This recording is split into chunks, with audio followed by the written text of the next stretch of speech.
Maybe you've been through a lot.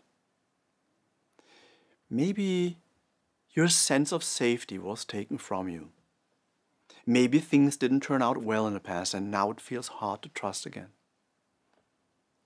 Fear of the future doesn't appear out of nowhere. It grows from experience, from loss, disappointment, overwhelm. And it often brings the belief, I shouldn't expect anything anymore and it's safer to prepare for the worst. A good intention. But the downside, when we always prepare for the worst, we rarely feel hope, and life becomes small, too small. So what helps? Trust begins small. Not in the big picture, instead in the moment.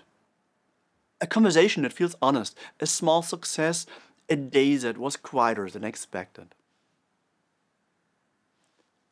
Hope is not naive, it's resistance. It's a sign of inner strength. Saying, I'll give it a chance anyway.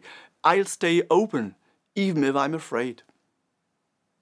So give yourself room for new experiences. Not everyone will disappoint you. Not every future is dark.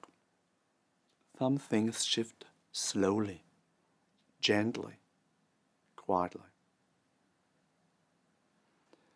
Trust isn't a feeling that suddenly appears. It's a posture that can grow. Even with fear, even with scars. Hope doesn't mean you're certain. It means you're still open to the good.